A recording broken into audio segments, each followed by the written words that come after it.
tema da mensagem de hoje é Jesus, o nome sobre todos os nomes. Isaías 9,6 diz o seguinte: porque um menino nos nasceu, um filho se nos deu. O governo está sobre os seus ombros, e o seu nome será Maravilhoso, Conselheiro, Deus Forte, Pai da Eternidade, Príncipe da Paz. O mundo celebra o nascimento de Jesus. Mas a visão que o mundo tem de Jesus é uma visão distorcida. É uma visão errada. Primeiro é a visão de um menino limitado, que nasceu em condições adversas. Isso tudo é verdade. Depois, Jesus é apresentado como aquela figura bondosa que padeceu debaixo da maldade dos seres humanos e que morreu injustamente, mas como se isso fosse um erro de estratégia, de percurso, ou até mesmo um erro de liderança, porque não soube convencer as pessoas da sua época que a sua mensagem era verdadeira. Mas esse não é o Jesus da Bíblia. Jesus da Bíblia, como diz Isaías, ele veio de fato a este mundo como uma criança. E como uma criança igual a cada um de nós aqui, cheia de limites. Não sabia falar, não sabia andar. Pouco controle tinha dos seus próprios membros. Mas ele tinha um destino. E esse destino é revelado de uma maneira extraordinária pelo seu nome. Nome esse apresentado pelo profeta Isaías há mais de 700 anos antes do seu nascimento. Hoje eu quero apresentar Jesus para vocês. O Jesus da Bíblia. Quem é ele? Quais são as suas características? Quais são as suas qualidades? O que ele pode fazer por você e por mim? Em primeiro lugar, a Bíblia diz que o seu nome será maravilhoso. Esta palavra maravilhoso, no hebraico, significa algo que causa em nós uma resposta de espanto. Algo semelhante a isso. Uau! Você já viu algo extraordinário, grandioso, e você não conseguiu deixar de ter essa expressão? Uau! Maravilhoso. Maravilhoso é extraordinário, é grandioso. É uma palavra que significa milagre. E desde que Jesus entrou ao mundo, ele se tornou um instrumento de milagre. Instrumento de Deus nas nossas vidas. Todo mundo que está aqui, certamente, todos vocês nasceram da semente de um homem e de uma mulher. Ou um casal que se amou, ou até mesmo pela fertilização in vitro hoje. Mas todos nasceram de maneira natural, através da semente de um homem e de uma mulher. Jesus não. O seu nascimento foi milagroso. Ele veio por intermédio de uma virgem. Não por uma relação sexual. Mas o próprio Espírito Santo foi quem fez com que Maria concebesse. Por quê? Por uma razão simples. A Bíblia diz que por um só homem entrou o pecado no mundo. O pecado entra, portanto, através do homem.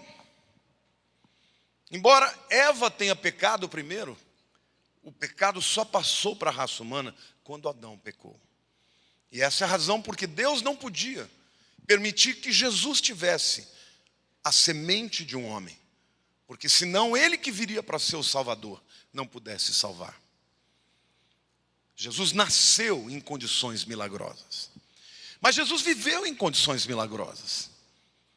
Desde que ele foi batizado e ungido pelo Espírito Santo, a sua vida foi marcada por milagres. Transformou elementos como a água em vinho, multiplicou pães, multiplicou peixes, curou enfermos, ressuscitou a mortos. Jesus fez muitos milagres, e pode fazer um milagre na sua vida. O Jesus da Bíblia Não é esse Jesus caquético, não é essa figura fraca, singela. Não, Jesus da Bíblia é poderoso, Ele é o Senhor dos milagres. O seu nome será maravilhoso. E eu quero dizer para você que entrou aqui, meu querido, ainda que para você ele seja só um mito, se você o invocar, ele pode ser aquele que vai intervir na sua vida e operar um milagre de que você necessita. Amém? Quantos creem nessa palavra? Diga eu creio. Mas a Bíblia diz também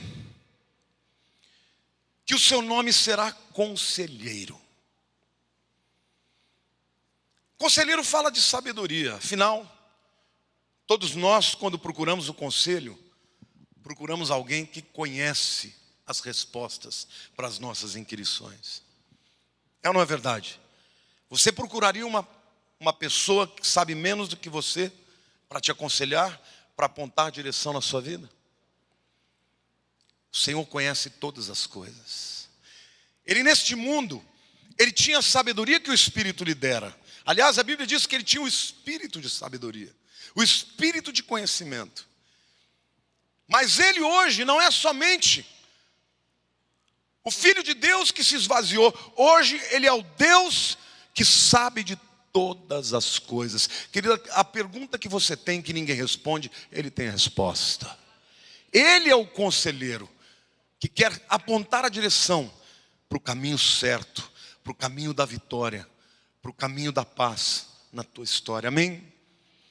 Mas o conselheiro também fala da disponibilidade. Todos nós precisamos de um conselheiro que esteja disponível quando nós necessitamos. E Jesus sempre esteve disponível para as crianças, para os adultos, para os pobres, para os ricos, para os sábios, para os simples, para os endemoniados, para os necessitados, para os angustiados. Ele sempre esteve disponível. Mas sabe o que é mais lindo? Ele está disponível a você hoje. A palavra de Deus diz: invocar-me-eis e me achareis quando me invocares de todo o coração. Amém, queridos? Se você invocar o Senhor hoje com sinceridade no seu coração, Ele vai entrar na sua vida. Para uns Ele é só um mito, uma figura histórica. Mas para alguns Ele é o conselheiro. Para uns é aquela pessoa no colo de quem a gente quer deitar, aquela pessoa com quem a gente quer gastar tempo. Amém? O que é Jesus para você hoje? Diga assim: Ele é o meu conselheiro. Ele está disponível para mim. Mas conselheiro também fala daquele que responde às perguntas que nós temos e que não podem ser respondidas. E todo tipo de gente chegou perto de Jesus com perguntas. Nicodemos, um homem religioso da sua época, chefe do sinédrio, procurou Jesus de noite, dizendo: como é que eu posso fazer para ter vida eterna? Um homem religioso com dúvidas sobre a salvação e o novo nascimento. Outros chegaram perto dele, críticos, religiosos, adversários, e na verdade lançaram perguntas para lançá-lo ao erro, para jogá-lo ao erro. E para todos eles Jesus tinha uma resposta. Não a resposta do revanchismo, não a resposta do repúdio, não a resposta da raiva, mas a resposta da parte de Deus. E eu quero te dizer hoje, querido, Jesus tem respostas para a sua vida.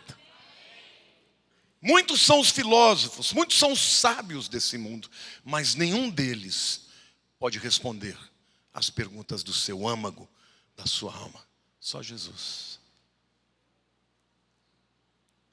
Jesus também respondeu aos discípulos.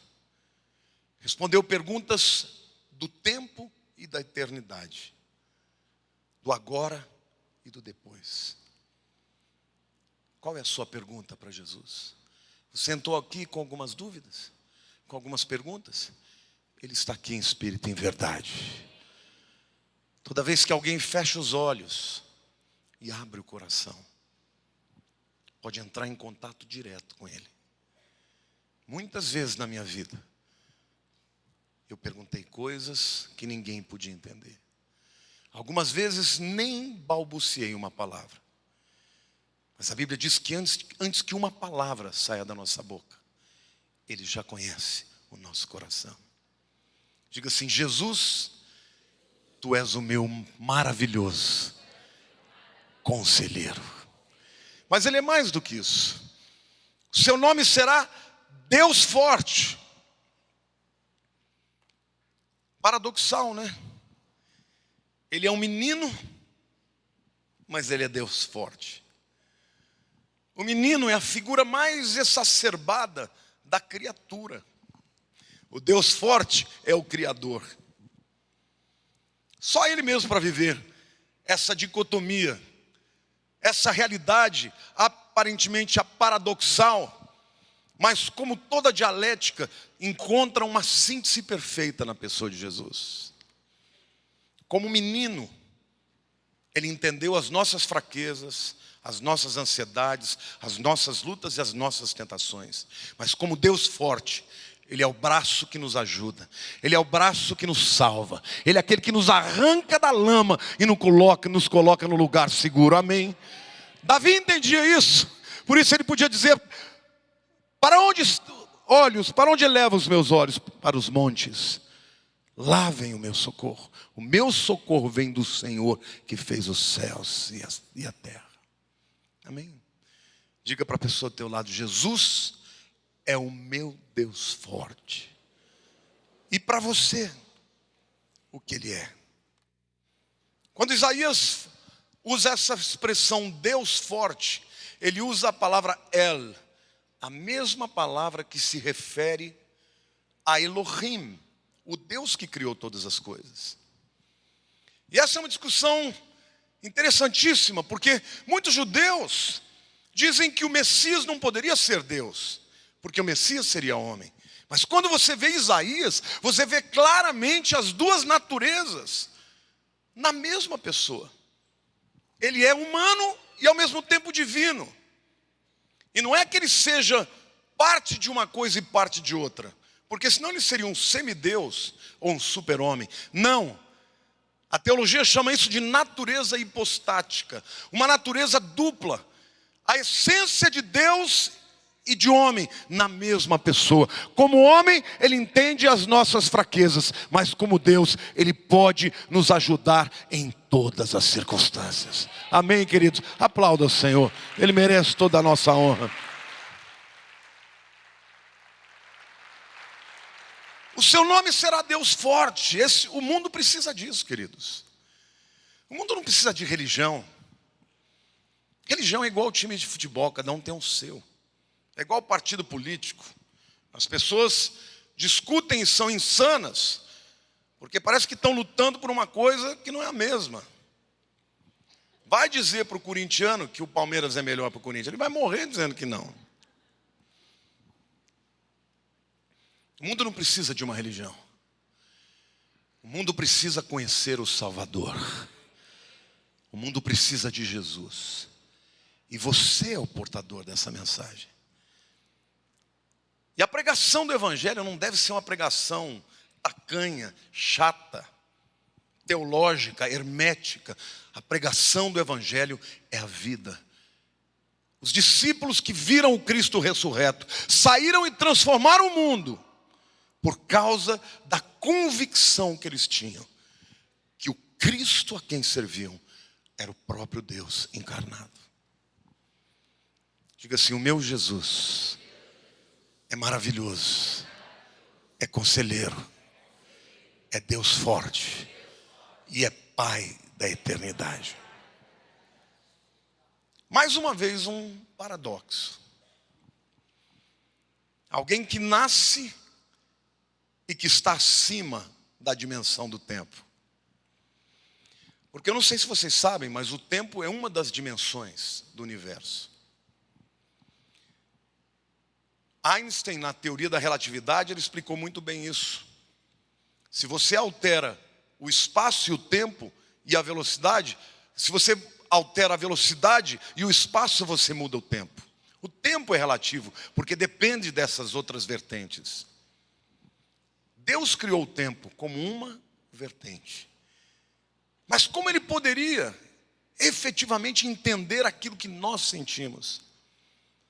Então o nosso Jesus, ele entrou no tempo, ele se submeteu ao tempo, de maneira que ele pudesse fazer com que nós que somos temporais, nos tornássemos eternos. Amém? Em algum momento ele escolheu se esvaziar, lá na eternidade. Mas quando chegou a hora, que a Bíblia chama de plenitude dos tempos, o próprio Criador se tornou criatura. O próprio Deus se tornou homem. O Pai da eternidade se tornou o menino que nos nasceu, o Filho que nos deu. Mas Ele é o Pai da eternidade. Isto significa que Ele conhece o teu passado, Ele controla o presente e é Senhor do seu futuro. Amém? Talvez você esteja ansioso com o futuro, talvez você esteja com medo de 2016, mas eu quero te dizer, não temas. Não temas, como disse o anjo Gabriel, porque o Senhor é Senhor do tempo, Ele é Senhor do tempo, Ele é o Pai da eternidade. Amém, queridos? Que maravilhoso! Isso significa que Deus, aliás, o nome de Yahweh, o nome do Deus a quem servimos, na tradução hebraica, poderia ser traduzido: eu sou o que sou, eu sou o que fui, eu sou o que serei. Eu era o que serei, eu era o que sou, eu era o que era, eu serei o que serei. Isso é eternidade. Até o dia da sua morte Ele já conhece. E sabe o que é melhor? Ele estará com você lá. Você não terá que passar por este cruzamento, por esta fronteira, sozinho. Ele vai estar com você. Quem é o Jesus a quem o mundo celebra? Ele é maravilhoso, Ele é conselheiro, Ele é Deus forte, Ele é Pai da eternidade, e Ele é príncipe da paz. Mas o que é paz? Para muitos, paz é só ausência de turbulência, ausência de guerra. Mas na palavra de Deus, na língua hebraica, paz é mais do que isso. Shalom, diga shalom. Shalom aleichem, fala shalom aleichem. Paz seja com vocês. É assim que o judeu se cumprimentava naquela época. Hoje é só shalom. Shalom hoje significa oi, significa tchau. Mas essa raiz significa muito mais do que isso. Uma pessoa íntegra, uma pessoa plena, é uma pessoa shalom. Mesma raiz. Porque a paz que Cristo dá é uma paz que gera plenitude. Talvez você tenha entrado com um vazio na tua alma. Talvez você tenha entrado aflito, debaixo de guerra, debaixo de temores. Mas eu quero te dizer que Jesus tem paz para preencher os seus vazios, para dirimir as dúvidas, para destruir os medos e para plenificar a sua alma. Quantos querem viver esta plenitude que só Ele dá? Nada neste mundo pode preencher os vazios da alma humana. Na juventude, a gente pensa que o que vai nos tornar plenos é o amor, é a paixão, é o sexo.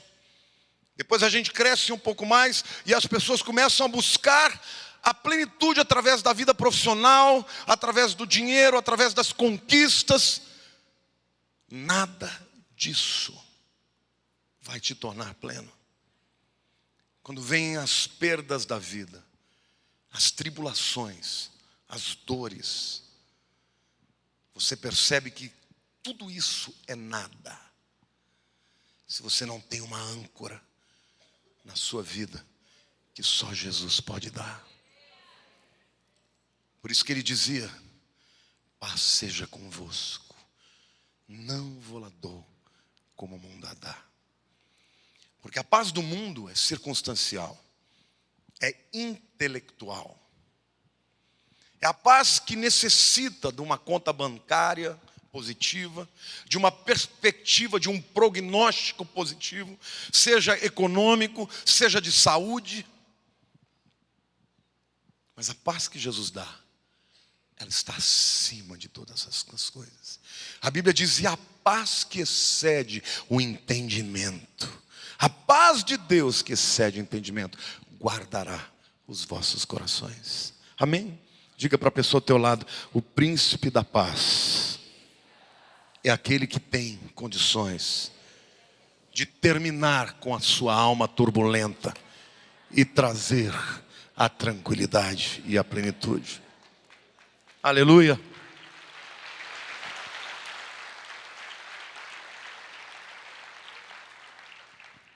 Mas a paz de Cristo, irmãos, ela na verdade ela tem um vetor positivo em 3 direções opostas. A primeira direção é a paz com Deus. Romanos 5:1 diz: justificados, pois mediante a fé temos paz com Deus. Quantos aqui já são maduros a ponto de entender que vocês são pecadores?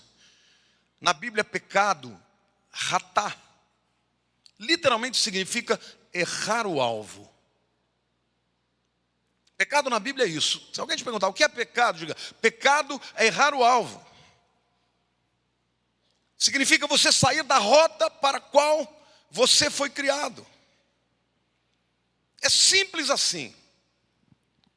E todos nós erramos. Erramos voluntariamente, erramos porque somos falhos, erramos porque tivemos uma criação inadequada, erramos porque as circunstâncias nos levam a isso, erramos porque Satanás é o tentador. Mas o fato é que nós somos pecadores e Deus é santo. Mas a Bíblia diz que somos justificados mediante a fé em Cristo. Temos paz com Deus. Se você um dia entregou a vida a Jesus, os seus pecados estão perdoados.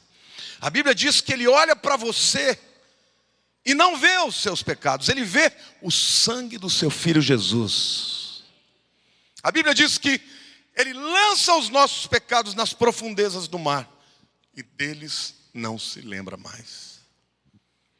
Como é que pode um Deus que sabe tudo se esquecer?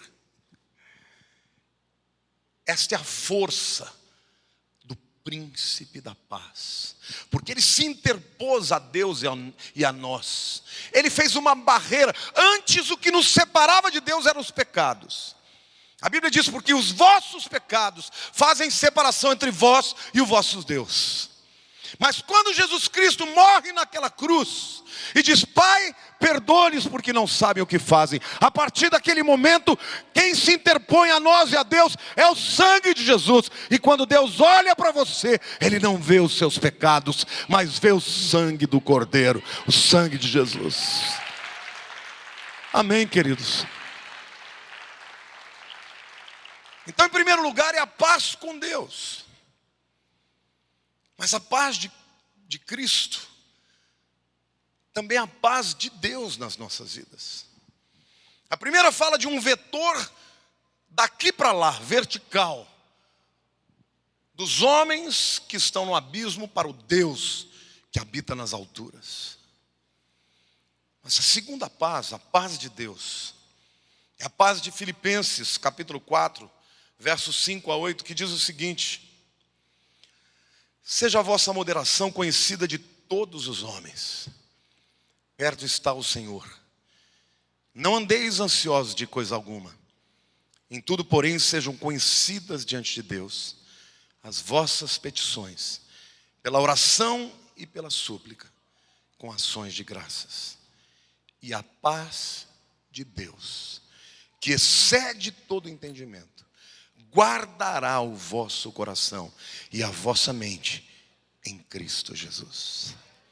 Diga assim: o príncipe da paz me transfere a paz de Deus, que guarda o meu coração e a minha mente.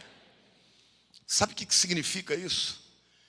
Significa que Deus coloca de fato um anjo impedindo que os temores lançados, as acusações, as derrotas, o prognóstico terrível do maligno, da vida, da história da vida, porque a vida não é justa sempre, nem sempre os bons prevalecem, e na maioria das vezes os maus se dão bem por algum tempo.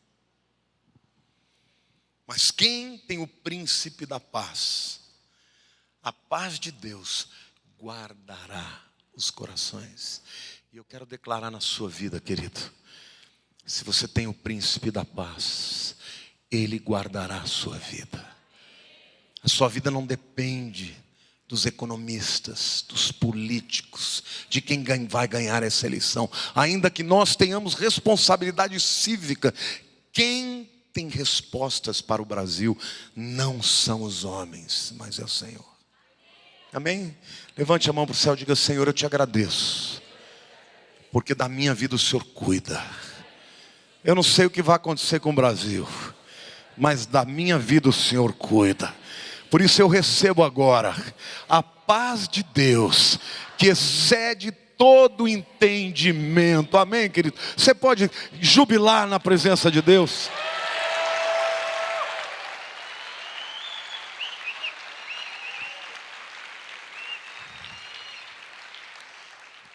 Isso não quer dizer que você se torna um cristão e você assassina o teu intelecto. Eu não estou dizendo que você tem que emburrecer, tem que ficar doido, tem que ser um radical. Não, agora estou em outra, estou tomando santo daime. Não, não é isso.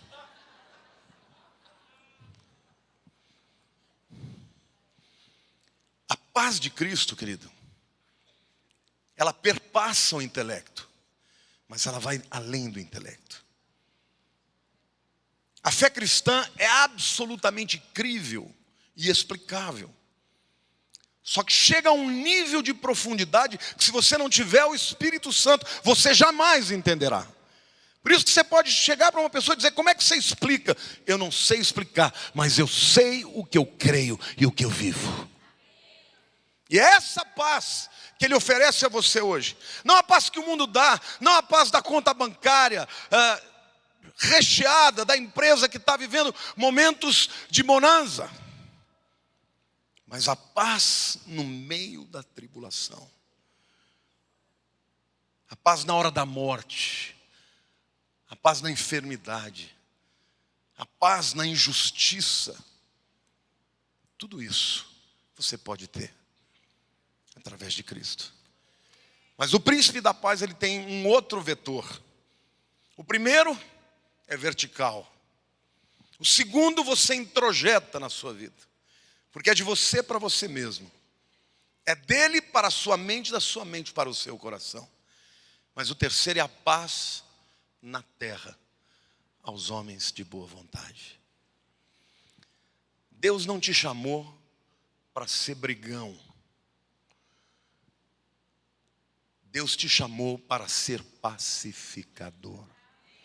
Bem-aventurados os pacificadores, porque deles é o reino dos céus. Amém, queridos? Eu não consigo entender alguém acreditar num Deus que manda matar os diferentes, que manda matar um indivíduo simplesmente porque crê diferente dele. Esses ritos, essas normas colocadas pelos homens mais separam do que unem. Jesus veio para nos reconciliar. E ser cristão significa saber amar o outro, mesmo que ele creia diferente. Sim ou não? Você é capaz de amar um budista? Você é capaz de amar um umbandista? Você é capaz de amar um ateu? Deus quer que nós amemos a humanidade, porque nisto sereis conhecidos que sois meus discípulos, se vos amardes uns aos outros.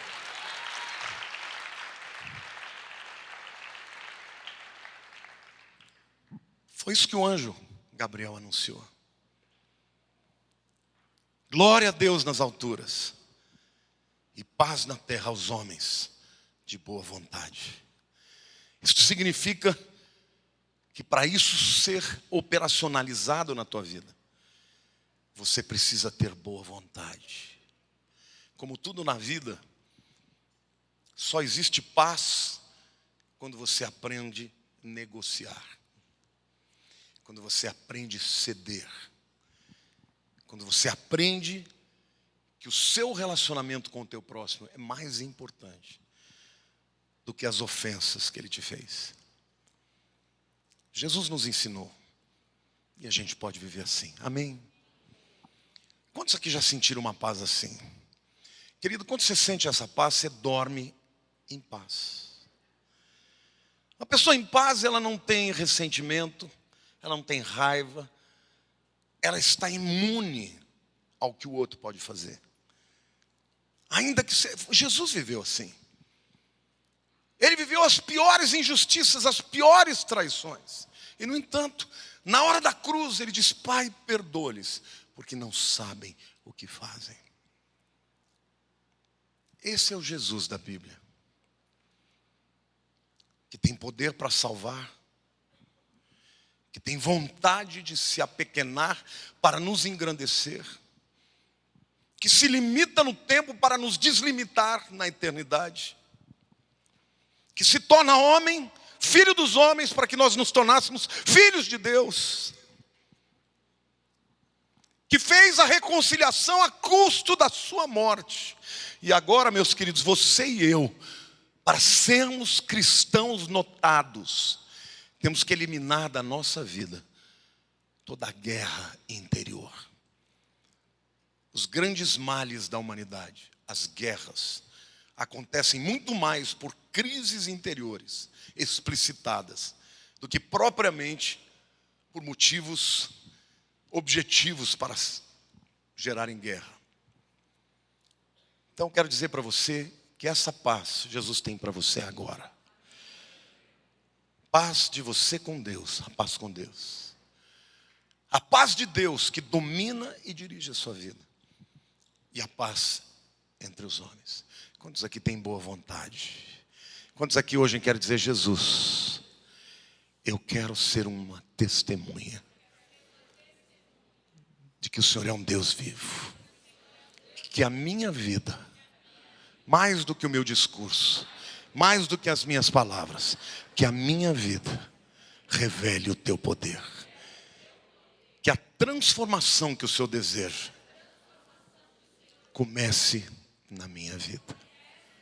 Amém? Então eu quero pedir para você ficar de pé. Eu quero chamar aqui o coral, o louvor. Nós vamos adorar o Senhor.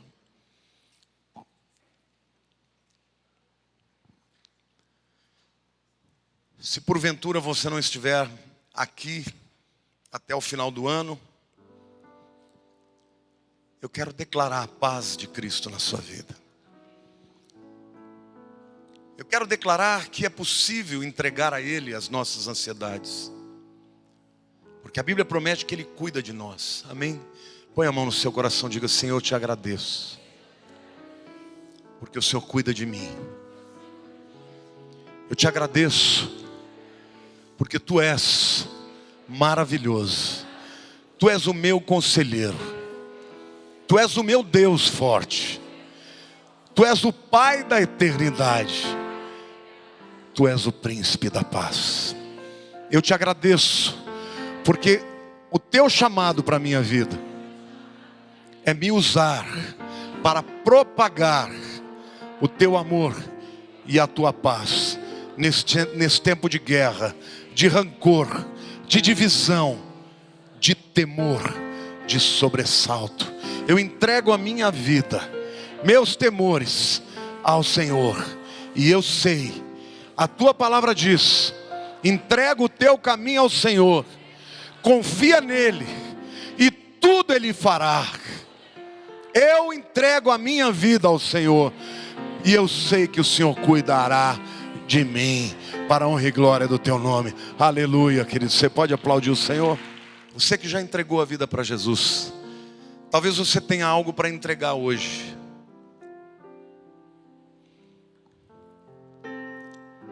Levante a mão para o céu, diga: Senhor meu Deus, eu quero experimentar os teus milagres. Eu quero experimentar as tuas maravilhas. Eu quero experimentar os teus conselhos. Eu quero experimentar o poder da tua paternidade, o poder da tua divindade e a paz que excede o entendimento. Eu declaro que o ano de 2016 será um ano maravilhoso, porque tu és maravilhoso. O ano de 2016 será um ano de sabedoria, porque tu és o meu conselheiro. O ano de 2016 será um ano em que o Senhor será o meu Deus. Será um ano em que eu experimentarei a proteção e a provisão do Pai eterno. E será um ano em que eu estarei firme na paz que excede o entendimento. E que o seu nome seja honrado e glorificado pela minha vida. Que a graça maravilhosa de Jesus, que o amor do Pai celeste e as eternas consolações do Espírito de Deus sejam com todo o povo de Deus, todos os dias, até a consumação dos séculos. Uma semana abençoada para você.